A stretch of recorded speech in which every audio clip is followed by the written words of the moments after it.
Tuan-tuan tengok matahari, tuan-tuan tengok gerhana matahari, tuan-tuan tengok gerhana bulan, tuan takut tak? Takut tak? Tak ada apa-apa. Pasal apa? Justified. Dia justify dari kita.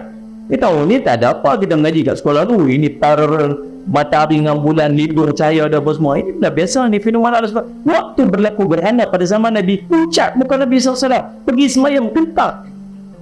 Ya Allah murka kan ni, Allah marah kan ni, ada pada yang Allah tu maka Nabi semayang dengan semayang yang panjang, sujud Nabi sujud panjang, sujud 2 kali, kemudian rokok 2 kali, sujud Nabi sujud dengan sujud yang panjang, baca Quran dengan bacaan yang panjang. Takut Nabi ni, Allah murka kan? Kita tak rasa takut. Tak pasal apa? Justify. Faham ni? Orang tu justify kat kita. Oh ni jadi macam ni, oh ni jadi macam ni. Kita jauh daripada kekuasaan dan kebesaran Allah sebab kita boleh justify dengan akal kita. Itu yang akan jadi dekat dengan kiamat. Malam 2 malam panjang, berapa minggu sebelum tu dia akan beritahu kat kita, siap-siap dah tuan-tuan, dia buat pengumuman dah, nanti kita akan berlaku satu fenomena alam yang akan berlaku malam yang panjang disebabkan matahari waktu tu gerakan dia jadi macam ni apa blablabla. Semua justified, semua orang relax je. Tunggu pula hari tu kita akan ada pesta besar-besaran selama 2 malam berturut-turut sebab tak payah pergi kerja. Benda ni tak nak? Macam sebab tu Nabi kata apa? Waktu tu orang yang duduk dalam maksiat kekal dalam maksiat. Cuma apa yang akan berlaku nanti pada hari ketiga, dah kecoh dah apa semua, dah seronok, dah tenang-tenang balik dah apa semua, tiba-tiba tengok hari tu matahari fajar naik. Bila fajar naik je, subhanallah, orang semua negara akhirnya fajar naik, tengok naik dia sebelah, waktu tu baru semua kelam kabut. Allah ni aku macam mana ni, macam dah nak punya tangis sana, dengar sini menangis ni. Oh sudah dah ni, aku nak taubat dah dosa besar aku ni. Ni matahari naik sebelah tak ni, nak pakai tudung dah. Ni duit aku banyak ni, harta aku banyak, pergi cari orang miskin, pergi harta orang miskin. Nah ni ambil ni harta aku nak sedekah semua. Orang miskin tu kata dia, kalau kamu bagi semalam dia manfaat untuk kamu. Semalam dia kau bagi manfaat. Ini tak tahu. Semua orang itu beriman kata Nabi SAW, tapi iman dia dah manfaat dia. Orang yang beriman baru nak buat kebaikan dah tak dimanfaat. Itu pertama, tulu asyamsi min maghribiha, naik matahari daripada sebelah. Yang kedua Nabi SAW sebut ad-dukhan, datangnya ad-dukhan. Sallallahu alaihi wasallam Muhammad. Apa ad-dukhan tuan-tuan? Allah sebut dalam Quran. Allahumma salli ala sayyidina Muhammad. Fartaqib yawma ta'tis sama abidukhanil mubin yaghshan nas hadza adzabun alim. Rabbana kshif 'anna al-'adzaba inna mu'minun. Oleh itu sallallahu alaihi wasallam Muhammad, kata Allah sallallahu alaihi wasallam Muhammad, tunggulah wahai Muhammad semasa langit membawa ad-dukhan, asap yang jelas dan nyata. Ulama Al-Fasiri sebut yang menyebabkan kebuluran yang dahsyat, yang syannas, yang akan menimpa seluruh manusia, bukan satu tempat ya. Seluruh manusia akan kena ini, sehingga mereka berkata hadza adzabun alim, ini azab yang sangat menyiksa. Lalu mereka berdoa kepada Allah, Rabbana kshif 'annal 'adzaba innal mu'minun. Wahai Tuhan kami, hapuskanlah azab ini, sesungguhnya kami ini orang beriman.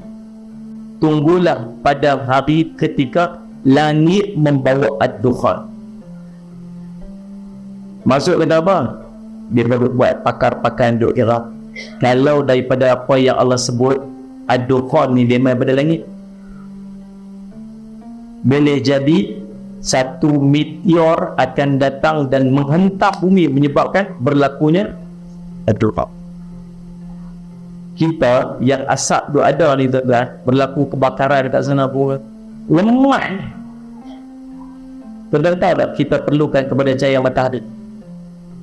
Tuan-tuan bayang tak kalau tuan-tuan duduk dalam keadaan gelap berapa lama, tuan-tuan akan jadi emotionally unstable.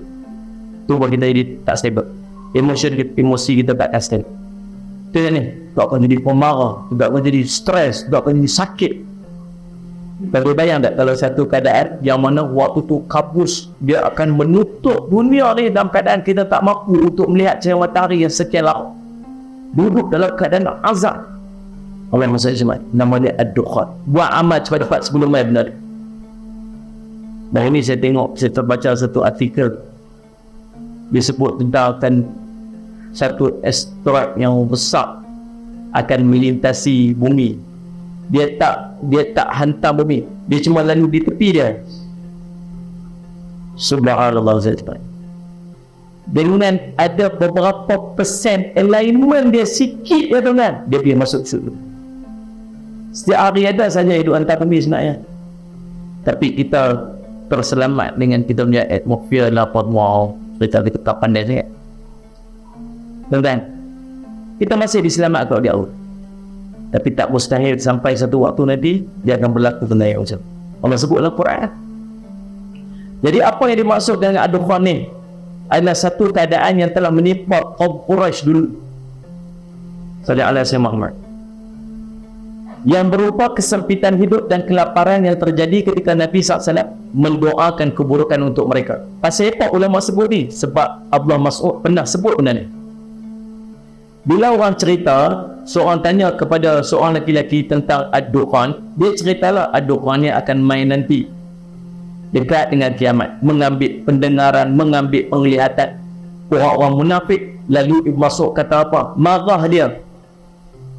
Masuk marah dia. Dia kata, barang siapa yang berilmu cakaplah, siapa yang tak ada ilmu maka katakan wallahu alam, Allah lebih mengetahui. Kerana mengucapkan aku tak tahu ketika memang tak tahu merupakan bahagian daripada ilmu. Allah berkata kepada Nabi dia sallallahu alaihi wasallam Muhammad.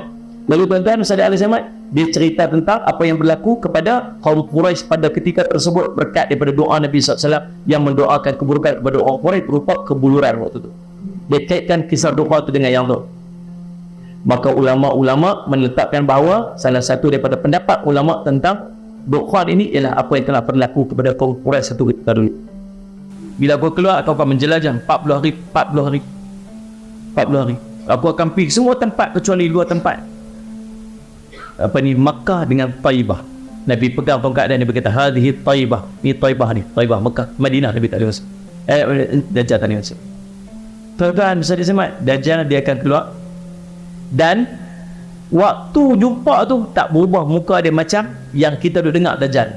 Dajjal tu akan berubah muka dia disebabkan oleh peperangan yang dia lalui. Waktu dia perang apa semua berlaku macam-macam sampai menyebabkan dia ni tuan-tuan, mata dia buta sebelah.